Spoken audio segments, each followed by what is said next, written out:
Hello मेरे cinema के दीवानों, स्वागत है आप सभी का मूवी महफिल में। आज हम बात करने वाले हैं शेर दिल द पीलीभीत सागा मूवी के बारे में।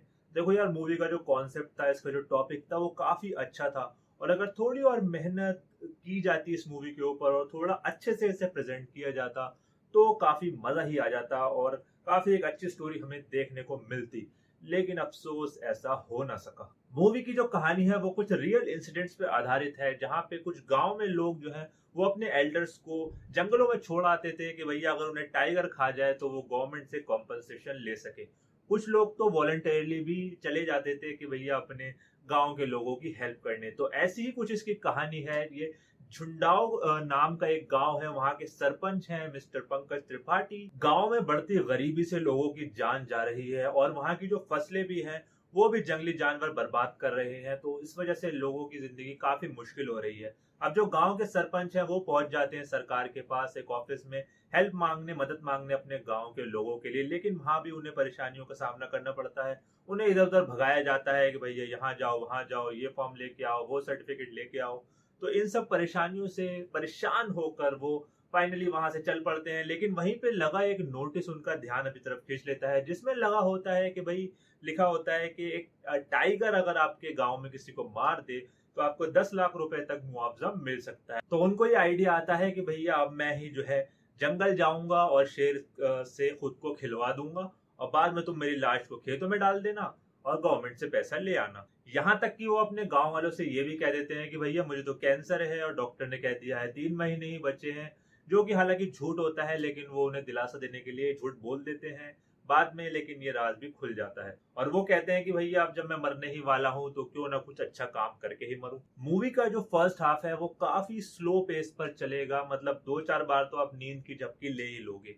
पंकज त्रिपाठी उसमें जंगल में घूम रहे हैं, लंबे लंबे जंगल के शॉट्स दिखाए जाएंगे, एक ही जगह कैमरा रुका है, वो बस पंकज सर को फॉलो कर रहा है इधर से उधर। या तो पंकज त्रिपाठी जी जो है वो वहां की जंगल की चीजों को ऐसे ध्यान से ऑब्जर्व करते हुए दिखाई देंगे आपको, या फिर वो अंदर ही अंदर खुद से बात करते रहेंगे। उनका एक कंटिन्यूअस मोनोलॉग चलता रहेगा पूरे फर्स्ट हाफ में। डायरेक्टर ने जो है वो पंकज सर को एक अच्छा प्लॉट देने के बजाय सारा कुछ जो है भार वो उन्हीं के कंधों पर डाल दिया और उनसे कह दिया कि भैया तुम अपने हिसाब से कुछ बढ़िया सा कर दो। वो तो पंकज सर का कमाल है कि भैया वो उड़ती हवा से भी इतनी कन्विक्शन से बात कर सकते हैं कि आप उसमें खो जाओगे। और वही आपको थोड़ा बहुत इस मूवी में इंटरेस्टिंग लगेगा, जिस जो कि आपको बांधे रख सकता है। Otherwise it was just a plain movie without any सर और पैर। सेकंड हाफ में एंट्री होती है मिस्टर नीरज कबीर सर की। तो ये भी एक कमाल के एक्टर हैं। अब जब दो इतने दिग्गज और कमाल के एक्टर स्क्रीन पर आपको एक साथ देखने को मिले लेकिन फिर भी आपको मूवी में मजा ना आ रहा हो तो समझ जाओ कि भैया गड़बड़ जो है वो मूवी की कहानी में है। जो पूरी जो स्क्रिप्ट लिखी गई है उसमें ही कहीं ना कहीं गड़बड़ है। अब बेचारा एक्टर भी यार क्या ही कर लेगा जब आप उसको कुछ करने को दोगे ही नहीं, जब प्लॉट ही आप उसको इतना घटिया बना के दोगे। नीरज कबीर का जो कैरेक्टर था वो एक पोचर का रोल उन्होंने प्ले किया है इस मूवी के अंदर।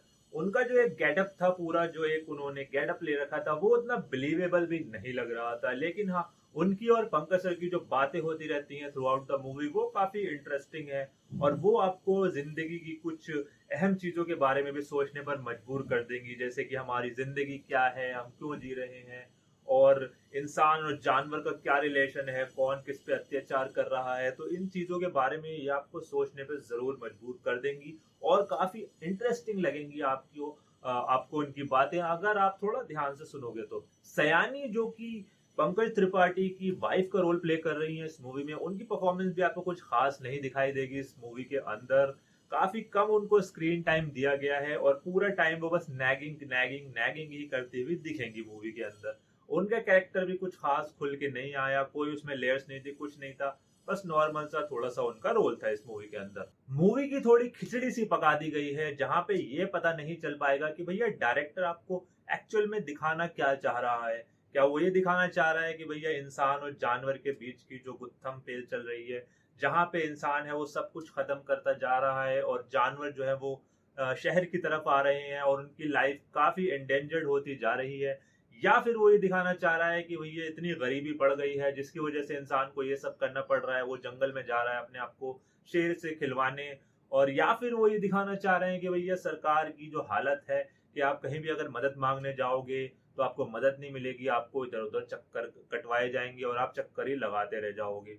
तो एक्चुअल में क्या दिखाना चाह रहे थे वो समझ नहीं आया, तो उन्होंने सब कुछ जो है मिला के खिचड़ी सी बना के जनता के सामने परोस दी। मूवी में अगर कुछ देखने लायक है तो वो है पंकज त्रिपाठी एंड नीरज कविसर की परफॉर्मेंस और उनके बीच की जो बातें होती है। अदरवाइज कुछ नहीं है मूवी में। लोगों ने भी ज्यादा जहमत नहीं उठाई कि भैया जाके वो थिएटर हॉल्स में इसको देखें। सभी लोग जो है ओटीटी का ही वेट करेंगे और शायद खाना खाते खाते इस मूवी को थोड़ा वो झेल पाए। तो आप ही क्या राय है इस मूवी के बारे में, कमेंट सेक्शन में लिखकर जरूर बताइएगा। ऐसे ही रिव्यूज देखते रहने के लिए सब्सक्राइब टू मूवी महफिल। मैं लेता हूं तब तक आप सभी से अलविदा। धन्यवाद।